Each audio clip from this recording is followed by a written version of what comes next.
Good morning students, आपके अपने YouTube channel study zone में फिर से आपका स्वागत है। आइए आज हम जानते हैं सर्वनाम के बारे में। सर्वनाम कहते किसको है? तो संज्ञा के बदले जो शब्द प्रयुक्त होता है उसे सर्वनाम कहते हैं।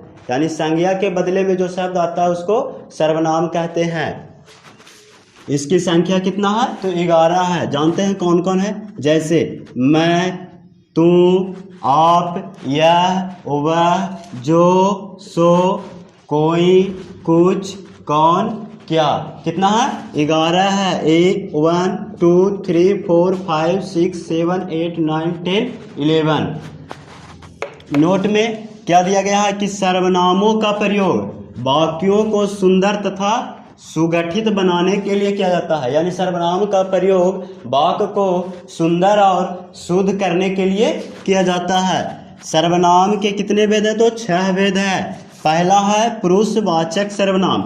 जो सर्वनाम जड़ चेतन पुरुष अथवा स्त्री के नाम के बदले आता है वह कौन सा सर्वनाम कहलाता है? तो पुरुषवाचक सर्वनाम कहलाता है। जैसे में मैं, तू, यह, वह इत्यादि। अब आगे देखिए कि पुरुषवाचक सर्वनाम के भी 3 भेद हैं। कितने भेद है? तो 3 भेद है।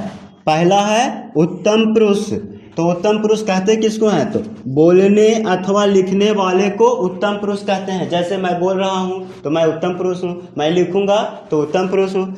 जैसे मैं और हम, ये दोनों कौन सा है? तो उत्तम पुरुष है। दूसरा है मध्यम पुरुष। यानी सुनने वाले को मध्यम पुरुष कहते हैं। किसको मध्यम पुरुष कहते हैं? तो सुनने वाले को। जैसे मैं बोल रहा हूँ, आप सुन रहे हैं, वह क्या है? मध्यम पुरुष है। जैसे तू और तुम। यहाँ पर लिखा गया आदरणीय व्यक्तियों के लिए आप का प्रयोग होता है। जैसे हमसे बड़ा यानी अपने आप से बड़े के लिए आप का प्रयोग होता है। तीसरा है अन्य पुरुष। जिसके बारे में कुछ कहा जाए उसे अन्य पुरुष कहते हैं। यानी जिसको बारे में कुछ कहा जाए वह अन्य पुरुष कहलाता है। जैसे यह, ये, वह और वे। अगला है निश्चयवाचक सर्वनाम। निश्चयवाचक सर्वनाम जिससे किसी निश्चित व्यक्ति या वस्तु का बोध हो। यानी जिससे किसी निश्चित व्यक्ति या फिर निश्चित वस्तु का बोध हो वह क्या कहलाता है? तो निश्चयवाचक सर्वनाम कहलाता है। जैसे यह मेरी कलम है। यानी निश्चित कर रहा है यह मेरी कलम है और वह तुम्हारी कमीज है। अगला है अनिश्चयवाचक सर्वनाम जिससे किसी निश्चित व्यक्ति या वस्तु का बोध न हो। जिससे किसी निश्चित व्यक्ति या वस्तु का बोध न हो अनिश्चयवाचक सर्वनाम कहलाता है। जैसे कोई आ जाओ। यानी कोई आ जाओ, कोई निश्चित नहीं कह रहा, कोई भी आ जा सकता है। कुछ भी सुनाओ, यानी कोई कह नहीं रहा कि क्या सुनाना है, कुछ भी सुना दो।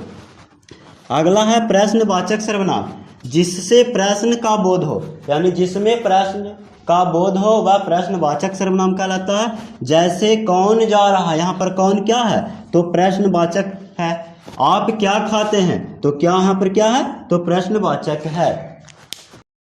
पांचवा है निजवाचक सर्वनाम। निजवाचक सर्वनाम की परिभाषा क्या है? तो जिससे स्वयं या अपने आप का बोध हो। जिससे स्वयं या तो फिर अपने आप का बोध हो क्या कहलाता है? तो निजवाचक सर्वनाम कहलाता है। जैसे राम ने अपने आप को सजा दी। रामायण में ही देखिए सीता ने अपने आप को सजा दिए थे, अग्नि में प्रवेश किए थे। अगला है संबंधवाचक सर्वनाम जिससे संज्ञा या सर्वनाम का संबंध का सूचित हो।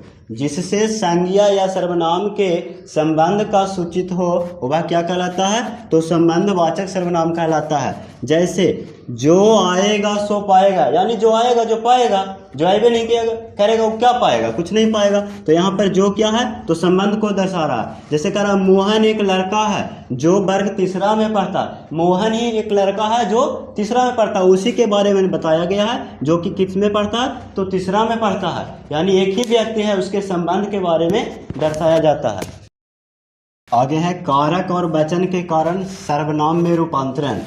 कारक और वचन के कारण सर्वनाम में रूपांतरण। तो मैं का उदाहरण हम देखते हैं कि मैं का उदाहरण कैसे कैसे होता है। तो कारक यहाँ पर दिया गया है। कारक के इधर एक वचन और बहुवचन, ये दोनों क्या है? तो वचन है। कर्ता कारक में मैं का होता है मैं और मैंने। कर्ता कारक का एक वचन में क्या होता है? मैं और मैंने, और बहुवचन में होता है हम, हमने या तो फिर हम लोगों ने। कर्म कारक में होता है मैं का मुझे या मुझको, मुझे या मुझको, और बहुवचन में होता है हमें या हमको, हमें या हमको। करण कारक में होता है मुझसे या मेरे द्वारा। एक वचन में क्या होता है तो मुझसे या मेरे द्वारा, और बहुवचन में होता है हमसे या तो फिर हमारे द्वारा। संप्रदान कारक में होता है मुझे या मेरे लिए या तो फिर मुझको, मुझे या मेरे लिए या मुझको, और बहुवचन में होता है हमें, हमारे लिए और हमको, हमें, हमारे लिए और हमको। अपादान में होता है मुझसे या तो फिर यहाँ पर बहुवचन में क्या होता है हमसे। संबंध कारक में क्या है तो मेरा, मेरे, मेरी। बहुवचन में इसका क्या हो जाएगा तो हमारा, हमारे और हमारी। अधिकरण कारक में हो जाएगा मुझ में, मुझ पर, हम में, हम पर। इसको याद कीजिएगा और नोटबुक में लिखिएगा जिससे आगे भी ज़रूरत में आ सके। अगर मेरा वीडियो अच्छा लगा तो मेरे वीडियो को लाइक कीजिए, शेयर कीजिए, और मेरे चैनल पे जो नए हैं मेरे चैनल को सब्सक्राइब जरूर कीजिए। Thank you.